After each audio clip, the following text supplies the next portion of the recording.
right, good afternoon. Good afternoon. Good. My name is Jiquanda Nelson. I am the co-chair of the Zion Minority Caucus, just north of here in Zion. I am just extremely excited about our partnership with Community Renewal Society. I have a long history with the organization. I've been organizing with Community Renewal Society for 8 years. And so I am just extremely excited that this is happening in Lake County because we have issues that need to be addressed in our own community. And I'm just so excited about it.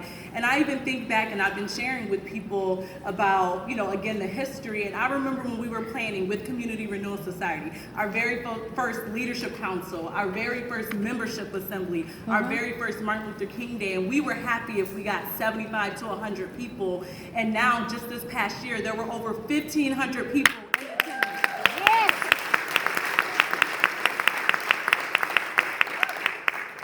And I'm just really excited about that because I see what can happen when you take the time to build relationships with people in your community and just come together and work on issues.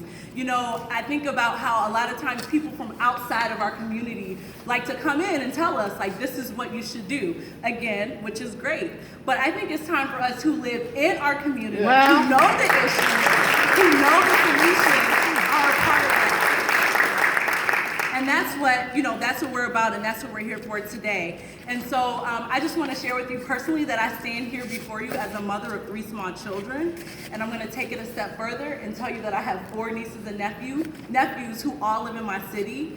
And I think about my sister and my brother-in-law who were looking to move just last year because they wanted a better community. They wanted a better education for their kids. They wanted a safer community. They wanted a city where they felt like they could thrive. And you know what that meant for me, for my sister who was pregnant with my youngest niece? I was gonna have a niece that I was not gonna know because they were moving to a different state. And as someone who's passionate about my city, I wanna live in a city where we have the resources, we have elected officials who are listening to the people.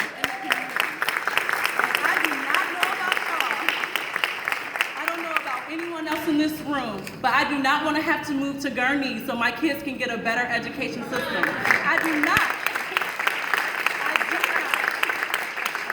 not want to have to get an apartment in Lake Forest so my kids can go to Lake Forest high schools or schools, right? So we need to really come together and look at the issues. And you know what? I just want to share with you guys because I'm a woman of faith and I know that this is a part of my Christian duty. Jesus talked about all the time. He gave a command to both elected officials and people in the communities. And I want to share with you guys Jesus' very first speech, his very first public speech, which launched his ministry to people. It's in Luke 4:18. It says, "The Spirit of the Lord is upon me because he has anointed me to proclaim good news to the poor.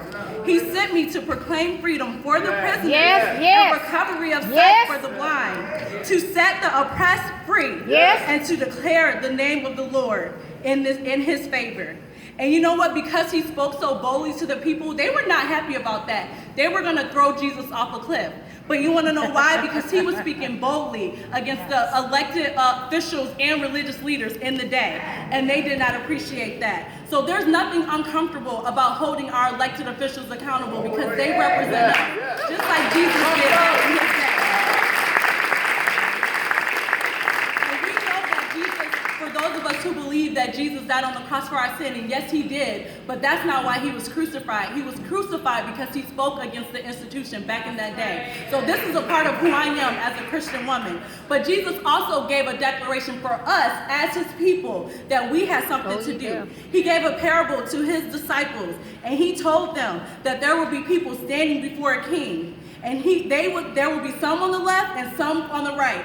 And the king would say to a group, "For I was hungry and you gave me nothing to eat. I was thirsty and you gave me nothing to drink. I was a stranger and you did not invite me in. I needed clothes and you did not clothe me. I was sick and in prison and you did not look after me." And you know what they answered? "Lord, when? When did we see you hungry? When did we see you thirsty? When did we see you as a stranger?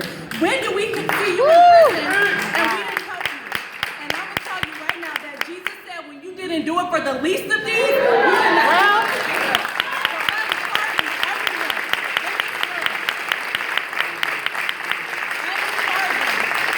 Every single person in this room to go out into your communities. You will have an opportunity to hear from Stella Jones about where you can plug in. I look at this room and we need more people here to know that they have a place in this thing too. And it's gonna take all of us to go out, build relationships, look at the issues, and start putting our faith in action. All right.